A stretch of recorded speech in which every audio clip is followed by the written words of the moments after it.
tonight. Man, you've got so much information. Well, thank you, Doug. And tonight, Tim and I are going to take on a subject that a lot of people have been dealing with. And interestingly enough, it was the very first book I ever wrote called Aliens and Fallen Angels, The Sexual Corruption of the Human Race. And tonight we're going to deal with some of the differentiations between evil spirits, demons, and entities, fallen angels, that are able to take on corporeal bodies. In other words, they can take on the body of human beings, they can eat, and they can do other things. And for the people, I can't read all the scripture tonight, but they can go to Genesis 19, and they'll see that the angels that came into Lot's house were so much like men that the men who were the sodomites wanted to have sex with them. Now, a lot of people forget this, that, this is in the Old Testament, and they say, well, angels, are neither given or taken in marriage, but as Jesus said, angels, in heaven, when the Pharisees were asking about marriage, he said, there is no marriage in heaven. And the point is that there is on earth. So the fallen angels came to earth. But fallen angels are different from demons, and they're different from aliens. And I want to, Doug, in order to open up tonight, I want to read a lot of some of the wisest men, people in the Air Force, scientists, others, whose statements concerning UFOs are very telling. I don't know of any of them except maybe Dr. Warner von Braun, who ultimately became a Christian. And on his grave, I believe, is Psalm 19. The heavens declare the glory of God, and the earth shows forth his handiwork. But I want to quote some quotes, and I'm going to turn it over to Tim. This is by Jacques Vallée, and he was an astronomer and a very, very bright man. We are dealing with, concerning the UFO phenomenon, we are dealing with a yet unrecognized level of consciousness, independent of man, but closely linked to the earth. I do not believe anymore that UFOs are simply the spacecraft of some race of extraterrestrial visitors. This notion is too simplistic to explain their appearance, the frequency of their manifestations through recorded history, and the structure of the information exchanged with them during contact. Skeptics who flatly deny the existence of any unexplained phenomenon in the name of rationalism are among the primary contributors to the rejection of science by the public. People are not stupid, and they know very well when they have seen something out of the ordinary. When a so-called expert tells them the object must have been the moon or a mirage, he is really teaching the public that science is impotent or unwilling to pursue the study of the unknown. Now listen to this. The symbolic display, again, Jacques Vallée, the symbolic display seen by the abductees is identical to the type of initiation, ritual, or astral voyage, astral projection that is embedded in the occult traditions of every culture. The structure of abduction stories this is amazing, that the structure of abduction stories is identical to that of occult initiation rituals. The UFO beings of today belong to the same class of manifestation as the occult entities that were described in centuries past. Now remember, this is a scientist. He's talking about very evil spiritual. Listen to this. The medical examination to which abductees are said to be subjected, often accompanied by sadistic sexual manipulation, great, aliens are into SM, is reminiscent of the medieval tales of encounters with demons. It makes no sense in a sophisticated or technical framework. Any intelligent being equipped with scientific marvels like that UFO possess would be in a position to achieve any of these alleged scientific objectives in a shorter time and with fewer risks. I will stress once again that we do not know the source from which UFOs or the alien beings come, whether or not, for example, they originate in the physical universe as modern astrophysics has described it, but they manifest in the physical world and bring about definable consequences in that domain. So in Genesis 19, when the angels go down to see, and remember, the idea was that they were going to see if the destruction, they're going to ensure the destruction. And it was interesting to me that people forget that these angels looked totally like men. They could eat, and they were offered the ability to sleep, but obviously in a house, but they said, we're going to go into the streets all night. They probably wanted to make sure that, everything was in place for the judgment that would come upon Sodom and Gomorrah. Now, again, what's interesting, years ago, Doug, I interviewed Whitley Strieber, and Whitley Strieber was an amazing guy. I really like him a lot. And when he talks about demons and when he talks about what he was subjected to, his rational scientific mind was kind of blown, because in the end of the encounter, he said that it was like a whole different occult, and he even used the word demons. He wanted to scream, yet he couldn't. So tonight what we're going to do is cover the different manifestations of aliens, and we're going to get to the point where I think people will have a whole different understanding of the level and the time of deception, and I'm going on record as saying from the time the Catholic Church, and I'm sorry, this is not an anti-Catholic statement, but started talking about baptizing aliens, the reason why that is not acceptable to God is because Jesus died for humanity that was created by God. Jesus is called the second Adam. So the point being is the first Adam transgressed. Sin came in the human race. The human genome then was corrupted in ways I think that we're going to find out as transhumanism and genetic manipulation continue to accelerate. But we're talking again about a phenomenon that is largely occult-based, and occult just means hidden. And the fact that, Tom Horn was at Mount Graham and some of those famous astronomers in the world, guys with more degrees than, like I like to say, than thermometers, were there telling them they had to wait for the field to clear because there were so many unidentified flying objects. None of the early space flights could get away from acknowledging them. And Alan Hynek, who was the head of Project Blue Book, talked specifically about being briefed by the Air Force to even go so far as to have Disney make cartoons to ridicule it. In other words, Hynek said in no uncertain terms, this was an orchestrated government cover-up like no other. And he then went on to say that the evidence is beyond beyond any deniability, and it's totally there. And so we have it through the entire spectrum. And I'll get into more of these quotes, but here's the thing that people have got to understand. Jesus' words to us were, "Be ye not deceived." And deception can come in many packages. And it's interesting that even Lilith the night hag, which is mentioned, and by the way, that's what it's talking about in Psalm 91, the terror that comes by night, was a demon that could take on the beautiful human form of a female and literally take on the realm of a succubus, a female demon, and sexually engage men and then devour them. In essence, cannibalize them. So I won't go into the details. There is a strange phenomenon that biologically would allow that to take place. It's not within this time period to talk about it, but as tonight Tim and I are going to talk about our desire to make known to people, if they understand this, they won't get on the spaceship like in that episode from the Twilight Zone to serve man to a giant alien. I think that's lost on most people. That was one of the most famous Twilight Zone episodes, called To Serve Man. You can go on, do an internet search and pull it up. But I don't know if you remember that, Doug, but that thing was a giant alien. He wasn't a normal size. So, thanks for having Tim and I on tonight. And let me just say one more thing, that Branson now is filled up. We are limited. We can't invent seats. We tried to warn everybody, and so now the only way that they're going to be able to see it is to live stream it, and we're filling up fast. I think people think that was just a make-up story. I had one guy read me the riot act that we should have known that this thing would fill up, and I mean, by the time he got through, I answered him politely, believe it or not, and we can't make seats where there are none. He waited. He continued to gripe. He said, "I want to be where the power of God is." And I sent him an email saying, "You better check your heart, pal." I didn't say pal. I said Mr. or something. But anyway, Branson is sold out. We're looking for a powerful move of God there.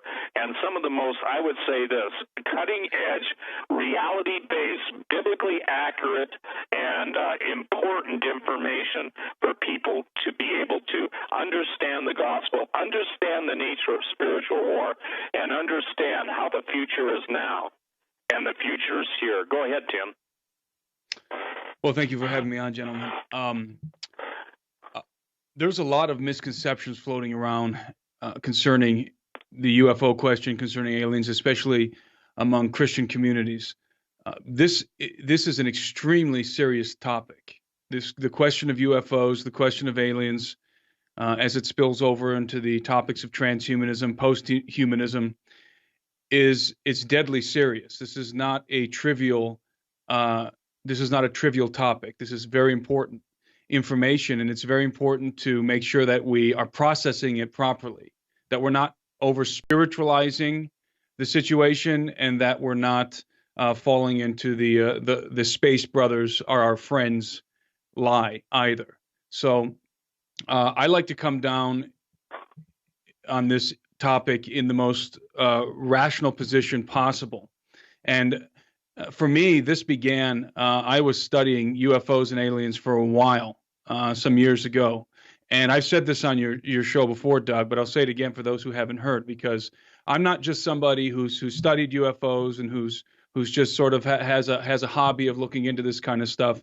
I was very intensely involved in studying UFOs for a while and really trying to figure out what exactly is going on here with the abductions and the whole scenario, because really this thing really began to get a lot of traction. It came into the public purview sometime in the 80s, probably the early 80s, and then it ramped up into the 90s, and it's been going strong ever since. In fact, as I've said, I think last time I was on your show, Doug, I said that that you can pull up Fox News, CNN, you can pull up MSNBC, you can pull up the major newspaper websites on any given day, and you're going to find a story either concerning Mars, concerning the moon, or concerning UFOs. There's going to be some kind of a story alien related every single day. And I know because I do it. I check every day, and I find more often than not, there's some kind of a story that is revitalizing this topic in the minds of the consumers of news. And as I've said before, I believe that this is a process of gradual and slow revealing, a process of revelation, a process of disclosure that is actually happening. It's already underway, but it's not a sudden thing. It's not the president gets up to the microphone and announces that alien life is real or what have you, UFOs are real. It's just being slowly integrated into our subconscious until we assimilate it, just like they're doing with transhumanism, just like they're doing with the transgender stuff. It's a very slow, gradual process, and we subconsciously just assimilate it into our thought process, and it's not shocking anymore. We take it for granted, and by doing that, they can control the way that we think about these things because they're working on a subconscious level, so we need to be aware of that.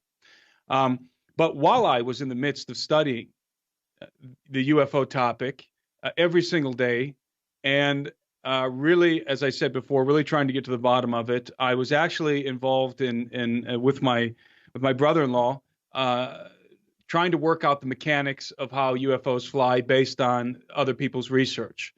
And in the midst of this, right in the midst of this period of my life, my brother-in-law and myself, we decided to drive over to a store. I believe it was GNC or something, supplement store, because we work out together and we wanted to go buy some supplements. So we were driving, we were on our way to the neighborhood in which I grew up, which I find interesting. I grew up in Brook Park, Ohio, and I was living in Cleveland at the time. I no longer live there, but that's where I was at the time. And we were driving into an area that was very familiar to me. I grew up in this area, and I spent a lot of time riding my bike around this area. And as we're driving up to this intersection, there's a strip mall. It's a strip mall with a large parking lot in front of it. And it was very cold, windy, very, very windy night, very cold. And we're pulling up to the intersection. And on the other side of the intersection is this shopping complex, this strip mall. And my brother-in-law and I noticed that above the shopping complex, there was this vehicle hovering. And it couldn't have been more than 30 feet above the building on the end of this complex. And we looked at it and we instantly thought that it was a Chinook helicopter that the National Guard was doing some kind of a drill. That's the first thing that came into our mind. And in fact, I think we even said, look at that Chinook or whatever, because it was the size of a large helicopter. It was definitely larger than a regular size helicopter. This was a Chinook style, a cargo carrier style helicopter size. And so we're looking at this thing, and my brother-in-law had the sense to roll his window down, because obviously if there's a big helicopter hovering only 100 yards or so from your vehicle, you should be able to hear it and feel the impact of the wind. And the first thing we realized was that there was no sound whatsoever coming from this craft. And so I pulled through the intersection. I pulled into the driveway. It's a very large driveway. It was relatively empty. It was probably around 8 or 9 o'clock at night. Relatively empty, extremely windy. I pull in and I just throw my car into park, because this craft moved directly over my vehicle and began to descend right over top of myself and my brother-in-law. And keep in mind, this is right in the midst of the time that I was studying this stuff really heavily, really engaged in the UFO question, the alien question. And so here this thing is now descending right over me. It's descending right on top of my car, and we're looking up through the windshield. Our jaws are dropped. We're speechless watching this thing descend over us. It had triangular lights. It was the size of a large helicopter or small aircraft, commercial aircraft, and it had some other color lights, but I remember distinctly these triangular lights, and it descended probably about, I would say, 30 to 50 feet above my car. Our windows were rolled down. There was not a sound. There was no propulsionary system to speak of, no propellers. There was no exhaust. I've seen those Harrier jets take off in different settings, and they're strong enough to blow cars out of the way. There was nothing like that whatsoever. And again, this was a windy night. This craft was not moving at all in terms of being blown by the wind. It did not have fixed wings. It was not a saucer. It resembled, and I always say this, it resembled something more akin to the vehicles that are in the Batman Begins movie or the new Batman series. That kind of angular grayish green body armor is what it had. I had the distinct sense that it was military, but it wasn't our technology. That's the distinct sense that I had. This is military, but it's not our technology. I don't know why I had that sense, but that's what I felt. So I witnessed this thing, and it hovered over us for a while. And no, we don't have any missing time, and no, we were not in some kind of an abduction scenario. But we were sitting there with our jaws dropped, watching this thing descend over us about 50, 30 feet, somewhere in there. And we were able to see it in great detail. And after a while, after about 20 seconds or so of watching this thing, I told my brother-in-law, his name's Tony. I said, Tony, your phone. He had a smartphone. I didn't at the time. And he began to reach for his phone, scramble for his phone, and was trying to get the video app open on his phone so that we could record this thing. We would have got probably the best UFO footage that was ever put online. The real UFO footage, if he would have got this thing out of his pocket in time. By the time he got it out of his pocket and lifted it up, this craft shot up into the air and began to just drift over towards the horizon.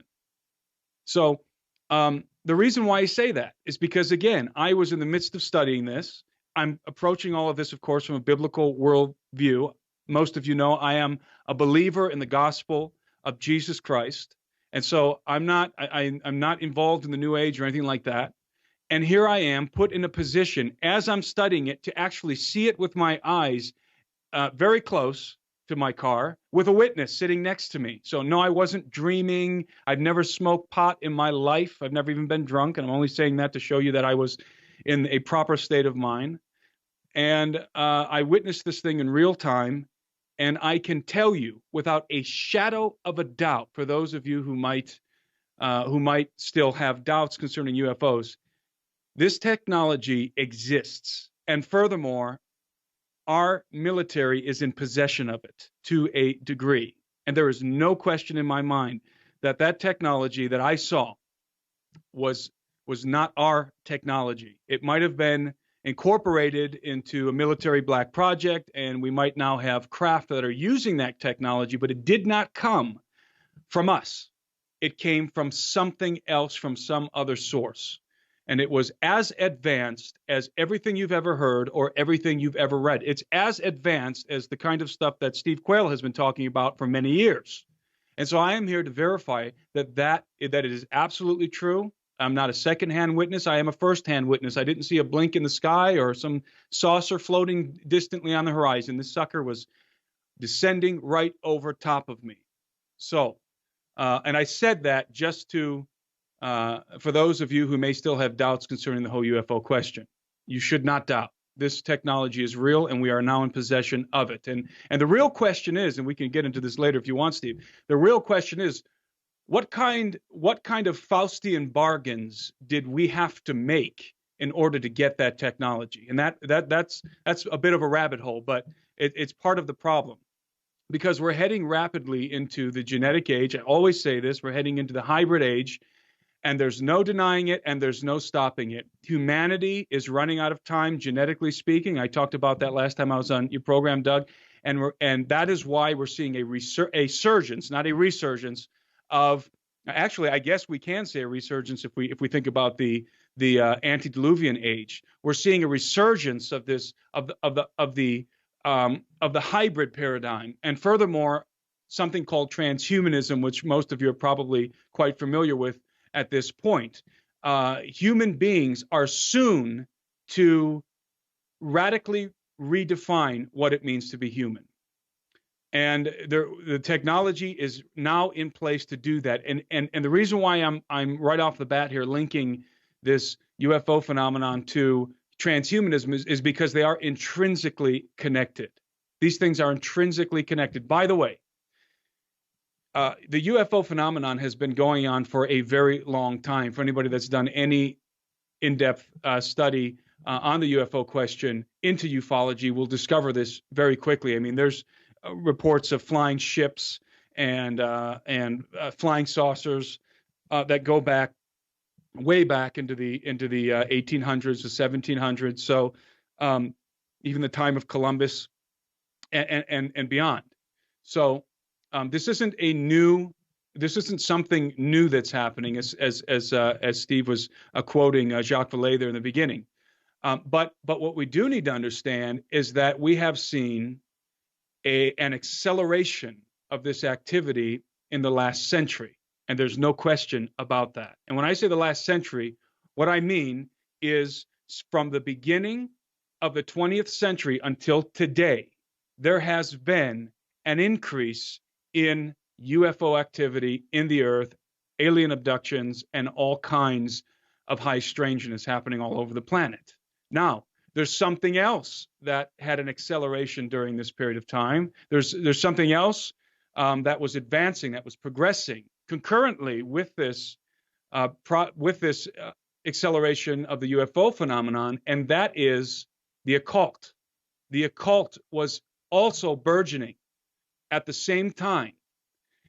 And this is really it's an occult part of American history. It's a very little known fact of American history, and it's not just of American history. It's really a phenomenon of Western society that's known, but it's little known. Historians know this information, but by and large, the public is not aware of how popularized the occult became in the early 20th century. And that's when you get in that area a little bit before the dawn of the 20th century, and then entering into the beginning of the 20th century. That's when you have the most prolific occult personalities, such as Helena Petrovna Blavatsky, Nicholas Roerich. You have Aleister Crowley. These are the kind of characters that are coming onto the scene, and shortly thereafter, you have the occult political party of the Nazis, the Third Reich. The Nazi Party was an occult party. It was a religious party. It was not purely political. It was an amalgamation of the occult and of political ideals. And a lot of the undergirding, the occult undergirding, a lot of the philosophical undergirding that went into the Third Reich, into the formulation of the Nazi Party, came directly from the secret doctrine, came directly from the famous occultists, the German occultists and the Russian occultists that were making their rounds around the earth at that time. And they were teaching this esoteric knowledge. And they were, in my opinion, these people were true occult initiates. These were not fakers. These were not posers like a lot of the occult, what we know of the occult today. We think of palm readers, and we think of tarot card readers, and we think of the frauds that have been exposed, especially in the United States. That's not what we're talking about. We're talking about people who are who have recovered to a degree, and who are keeping and practicing the illicit knowledge of the watchers from the world before the flood of Noah. So this is beginning to surge in the early 20th century, and the occult is surging, not just in the United States, all over the Western world. And lo and behold, what begins to surge along with it? The UFO phenomenon. Now, having said that, let me say this. The UFO phenomenon, UFOs and aliens, this is not a primarily spiritual phenomenon. It is not. The craft that I saw hovering above my head was not ethereal. It was physical. It was nuts and bolts technology. The entities that are operating these craft, I believe, are corporeal. These are flesh and blood creatures. They are demonic in nature, but they are corporeal. And there are many reasons why I believe that. And I often cite the testimony of Phil Schneider, who Steve had the privilege of talking to before he was killed. I mean, they tried to kill him many times before they ultimately achieved their goal in silencing him by killing him. Phil, as many of you know, was on a circuit talking about the exposing the deep underground military bases that were being constructed beneath our feet in complete secrecy, and the alien entities that we were encountering as we were building these things. And Phil testifies of the incident, and he had the physical wounds to prove that this happened to him, and other artifacts that he used to travel around with. He had an encounter with one of these entities beneath the ground, under the ground, in a very deep chamber that they were blowing out. I believe they were building an addition onto the Dulce base, and of course, many of you know the story. Phil Schneider went down. He was lowered down in a basket with a Green Beret, and encountered these entities under the ground. And Phil Schneider was obviously shocked to find these entities down there. These group of what might be described as tall grays were down there, and they were very grotesque, and it was a very disgusting sort of environment that opened up beneath this basket that Phil and the Green Beret were being lowered down into this cavern in. And Phil Schneider pulled out his pistol and shot a few of these things dead with a pistol before one of them waved its hand in front of its chest, and some sort of a plasma or some sort of a electric discharge hit Phil, burned two of his fingers off, burned his toes, some of his toes off, and gave him a very aggressive form of cancer. And so Phil Schneider bore in his body the testimony that these beings are in fact very corporeal. But we don't have to rely just on Phil Schneider's testimony. I mean, all we have to do is think back to the offspring of the Watchers, the giants, and the other monsters that were created through the illicit miscegenation of the Watchers in the world before the flood of Noah. These creatures were corporeal. Yes, they were part. They were part fallen angel, and they were part human or part donkey or whatever other creature that these Watchers were breeding with. But they were corporeal. The Goliath was certainly made of flesh and blood. David chopped his head off and killed him with a stone and chopped his head off. So to simply relegate UFOs and the UFO phenomenon and the alien question to the ethereal, to the supernatural, I think is a big mistake. And there's a lot of people out there who are attempting to do this for some reason. And I don't know if they're attempting to do this because it frightens them, or because they don't know how to square the circle, as it is, in terms of, as it were, in terms of this phenomena fitting in to the biblical narrative. But I believe it absolutely does. And I think we need to remember, and we need to take into account some of the advances in physics that we now know about, such as, especially as it relates to hyperdimensions, which we know without a shadow of a doubt now exists, and which we know now exist, rather, and quantum physics. And when you get down to, and I'm not going to go into a whole diatribe here about quantum physics, but when you get down to the quantum level in physics, when you go to the subatomic level of the atom and you get into the quantum realm, the usual laws, the Newtonian physics that we are aware of, the law of gravity and so forth, seem to be overridden by a bizarre, almost supernatural kind of physics that we refer to as quantum mechanics.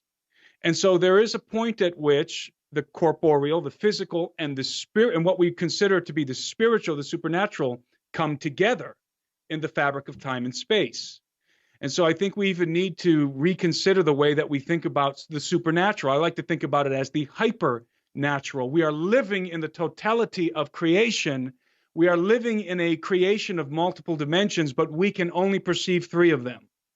And so if that is the case, and I believe that science has proven that that is the case, then it becomes easier to understand how entities and how craft can be moving around in ways that are foreign to us because of the fall, because of, I believe Adam was able to perceive the totality of creation, but because of sin, a sin darkened his mind, and of course, death came through sin. So we have lost our ability to perceive the totality of created order, and these entities are still functioning. They're using laws of physics that we have simply not yet perceived. So we are dealing with a situation that is very real, that is corporeal, that is tangible, and I believe very dangerous at this point, because as I alluded to before, the governments of the world, especially the United States, I believe Russia,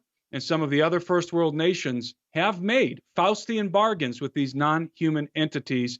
And this is certainly in play when we talk about prophecy concerning the end times, and when we talk about geopolitics, even the underlying situation that is driving much of the geopolitics and much of the other affairs that are occurring on the earth in our day and age. So it's important for us to be aware of all of this. It's important for us to approach these topics as rationally, as pragmatically, and as maturely as possible, and not just sweep them under the rug as some nebulous, unexplainable spiritual phenomenon and just label everything either Nephilim or demons or something else, because this is very complex, and we're dealing with physics, and we're dealing with nuts and bolts technology, and we're dealing with corporeal beings. And I think this is a good point to bring in. It's interesting that the UFO and the inhabitants, and I'm talking of corporeal. Now, the Nazis did 2 things. The Nazis had seances, they had spiritism, mysticism. Obviously, they had the Anunnaki that went throughout the world looking for religious relics that they thought had supernatural power. But they also were contacted by UFOs and by the inhabitants of UFOs. Now, listen to this, and I don't think people know who, and they will learn after tonight, or those who have read my book. But Herman Oberth, O-B-E-R-T-H, was one of the smartest rocket scientists in the world who came to the United States along with Werner von Braun. And listen, this is a quote of his. Dr. Herman Oberth, who pioneered rocket design for the German Reich during World War II and later advanced rocket technologies for the American manned space launches, cryptically stated, "We Germans," that's what he said, "cannot take the credit for our record advancements in certain scientific fields alone. We have been helped." When asked by whom, he replied, "The people of other worlds." Now, everybody knows that Michio Kaku is probably one of the smartest theoretical physicists in the world.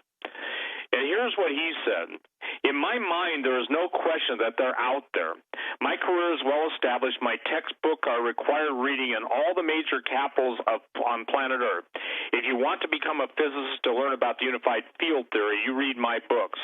Therefore, I'm in a position to say, yes, most likely they're out there, perhaps even visited, perhaps on our moon. Now, obviously, he's cued in, he's clued in, and a lot of people have been debunking the moon and everything that's gone on the moon. But you ask yourself, why haven't we been back there? Oh, it's just got a bunch of moon dust. Now you hear about mining the moon. There are actually companies being formed that are going to not only mine the moon, but asteroids and Mars. As Tim stated, and I stated this, after Antarctica became headline news around the world, which incidentally coincided with the release of my book, Empire Beneath the Ice, How the Nazis Won World War II, what I'm saying is this, is that there are time, if you will, spans or specific points in time where God releases revelation that's been hidden. And you're seeing that even in the political realm as the trees of wickedness are being what would I say, known by the fruit they bear. If you've never seen the complete scam and sham of Republicans and Democrats, you're seeing it now. But interestingly enough, the deception is the key in understanding all this stuff. It's important, I think, for people to get this through their head, that we are in a time like no other time in history. And listen to this. Dr. Walter Riedel, and he was the chief designer and research director at the German Rocket Center in Peenemünde. And if I'm pronouncing that wrong, I apologize to my German listening audience. Maybe it's Peenemünde, I don't know. But what most people don't understand, Riedel, and I deal with this in my book, was ahead of all the secret projects. And he knew what was going on. And all the Hanuvu series of the Bell, the shape, the different, even the cigar-shaped craft that people still see today were of German design. And here's what he said. He said this, and this is again, I am completely convinced, I'm repeating this, that UFOs have an out-of-world basis. Then he said, and he's considered, like I said, there are three people considered, if you will, the triumvirate of modern rocketry. You've got Goddard in the U.S., but you've got Dr. Hermann Oberth, the German, and you've got, Wernher von Braun. It is my thesis that flying saucers are real and that they are spaceships from another solar system. There is no doubt in my mind that these objects are interplanetary craft or of some sort. I and my colleagues are confident that they do not originate in our solar system. Now, we've been on record, both Tim and I have been on record, that as we find the evidence or more archaeological ancient history of stargates and of the phenomenon associated with stargates, you can't even get away from acknowledging the drawings, if you will, of whether they're ancient astronauts. Now, here's where we differ. We are not of the ancient astronaut theory that they created us. I am of the opinion, and I'll be presenting this at Branson, I'll be presenting a 15-minute video that's been produced that shows the whole realm of God's judgment on the planet Rahab. Mars had an elliptical orbit at times that was out of the order that you see of orbital physics today.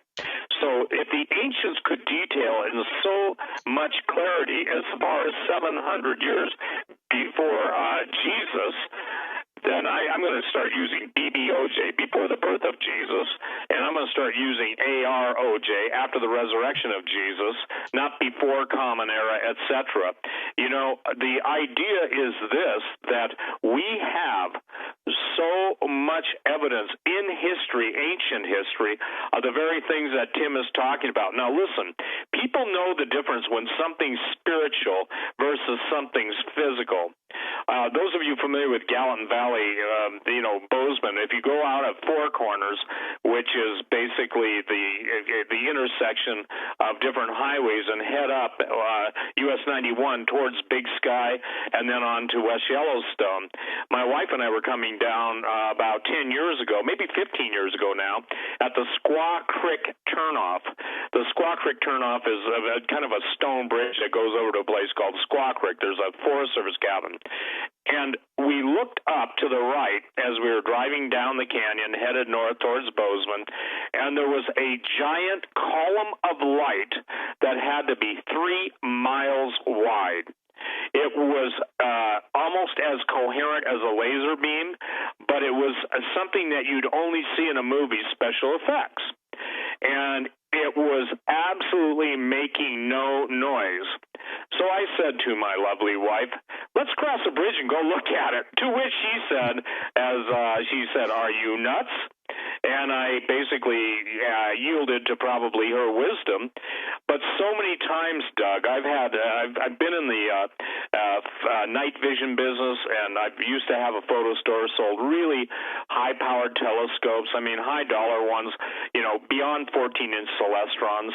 For those of you who are 14-inch Meades, the point is that so many phenomena are visible with night vision in the night skies, seeing things crossing the horizon that are not satellites, that go contrary, that zigzag, and they usually fly in formations of 3.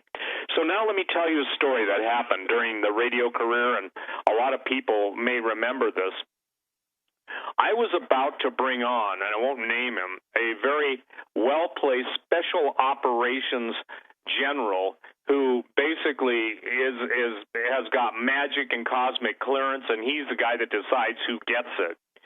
There's 2 factions going on in Majestic. There's the evil faction and then the magic faction, which is good, named after the Magi, not magic as in ritual magic or anything like that. The idea simply is that they have so much advance that unless you understand Bud Rich's statement, Bud Rich, Ben Rich, I think his name they called him Bud sometimes, but his name is Ben Rich. He said this.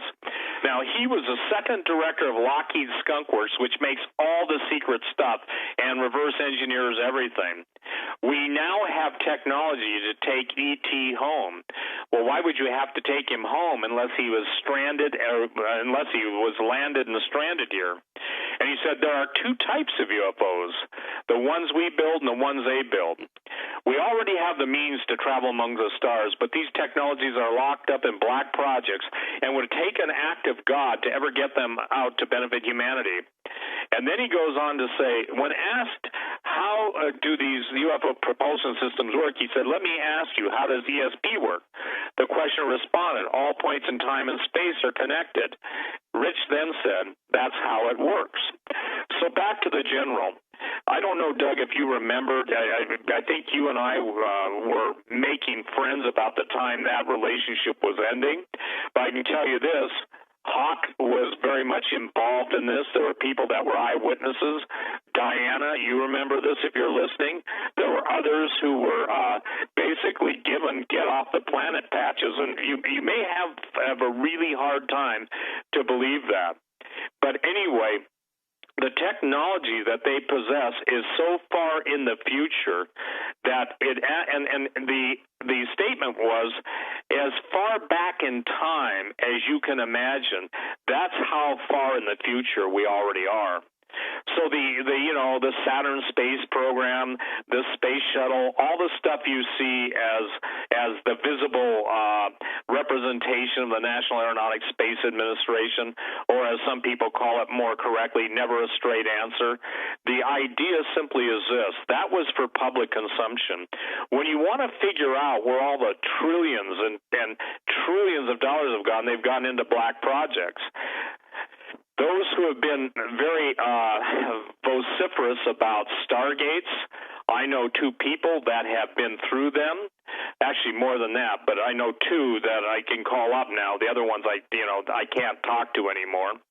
The point being is that it's so hard for the humans who get on airplanes to fly here to there, even jet fighter pilots who can, travel at sometimes, let's say, 2,000 miles per hour, or the secret black stuff that uses electrogravitics and can jump space.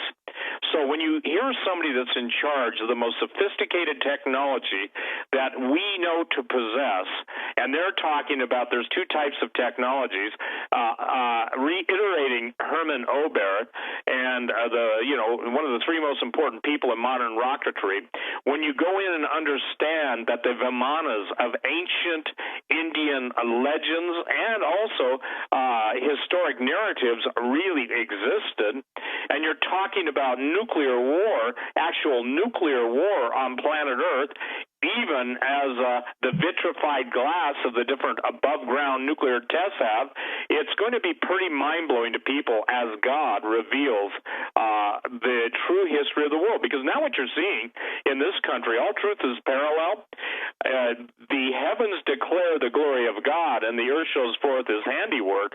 That's what the psalmist said. But also, the hand of God is revealing to the world, especially to Americans, the duplicity that they have allowed to exist in their news media and also their entertainment business. Somebody said, describe Martian Chronicles, and I said, look at Hollywood.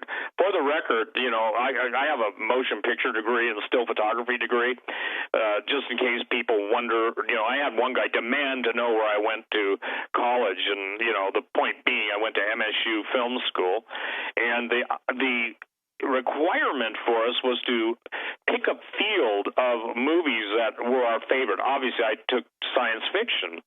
Well, as you start to even look up, and there's some that are left off, all the series, both the television and the movies, Invaders from Mars, The Angry Red Planet, all of the different Japanese movies that had Mars and moon bases, and the people talking about this interstellar war. And I think most of the lists you see, the Mysterians, I don't know how many of you like that stuff. I used to stay up almost all night and watch, Godzilla, Mothra, and the Mysterians. It sounds like three bands, doesn't it? But the point is that the theme has always been there. The first movie about Martians landing in, I think it was 1957, landing in a young man's backyard, and his parents had implants. How did they know about brain implants in 1957? And what's astonishing is that so many of the stelae, so many of the petroglyphs, geoglyphs, all of even the paintings, the rock paintings, the rock art, when you look deeper, they're constellations, and they could not have had the knowledge as looking heavenward, but whoever was in the heavens had to come down and tell them about the movement of the stars. Every single pyramid, every single sacred, mysterious, unusual site, all lined up with the heavens. And as we talk in our movie, The Holocaust of Giants, we talk about the events that are going on to cover up the true history. Here's the reason why this stuff is important. And Doug, you'll get emails, I'll get emails. Let me make it clear to everybody. Because that which professes Christianity has tried to hide away, explain away, or not deal with the anomalies that are out there that people want serious answers to, basically the church abdicated the truth. And for the record, every church father that is noted for some of them being burned at the stake because they wouldn't deny Jesus believed in the fallen entities. They believed in fallen angels. They believed in fallen angels having sex with earth women. And the sons of Seth is absolutely a very, I can't say that word, poor, another word that comes before poor, attempt to cover up biblical truth. Because, again, the ramifications are too overwhelming. Now, let's take the realm of sex, okay? And I said this on your show, I think, a couple weeks ago. I woke up one morning, and the giant S and the EX showed up, along with the statement, Satan's execution of the human race. Now, I started thinking about that, and as one of the guys that was first on the block of, maybe Blog Talk or Block Talk Radio, BLOCK Talk Radio, the idea that we would come to a place where artificial intelligence, where literally we would have sex bots. Believe me, that didn't go over well, Doug, 24 years ago. It was so beyond people's grasp. And then you get Dimitri Duduman being told by the angels. I know there are people that say he doesn't know. They deny prophecy. I get an email from Arnold Henry. Anybody in police vocabulary will understand that. Why do you believe all these prophets? Well, because some of them been right. And, boy, this guy would have a real hard time with the fact that, the prophetic nature of Matthew 24, Luke 21, and Mark, and then all of the book of Daniel, the time of the end where knowledge would increase, they testify against the ignorant denial of prophetic. And in the book of Daniel, it talks about an alien God. Tom Horn goes into great explanation on that, and he's done it on your show. So what we're trying to do tonight is get everyone to understand that they're not just dealing with basically a Ouija board spirit. I can tell you this, in doing the research for my book, Empire Beneath the Ice, literal entities were ectoplasmic birth out of a woman who was a psychic, and the ectoplasmic entities that were birthed just in the same place normal babies come from was giving advanced physics, advanced knowledge to the occultists who were conjuring this thing up and bringing it forth. I find it interesting that because God originally gave man dominion over the earth and man forfeited that dominion, now Satan and those who serve him were willing to take the dominion, and the Christians go, what's dominion? I think they mix it up with a pizza. No, that's Domino's. Dominion, okay? Or they come up with some dominion theory, and they try and take their position, quote, as Christians, given back that control of the earth, yet they don't do it in the power of the Holy Ghost. And they don't do it as Jesus said it would be done. He said, my kingdom is not of this world. But, in this world ye shall have tribulation. So modern-day Christianity, actually starting with the Darbyites and the Irvingites and the McDonald sisters, comes up with you get out of here before it gets bad. And now I think, and you may know better than I do, Tim, but aren't there people saying that September 21st to 23rd, that's when the rapture happens and all that? Steve. I tell people there's only one difference between rapture and rupture, and that's the letter U. And I'm not being facetious. I believe, and I'm on record as saying this, that I don't care how many of you get upset. I would challenge every one of you to try and put into perspective, number one, that you're still here. Number two, we're talking about North Korea, nuclear war, Russia, China, everybody ganging up on the United States. Hey, and Steve, if you can hold that thought. Yeah. We're right up against the break. Folks, you're listening to Steve Quayle and Timothy Alberino. They'll be with us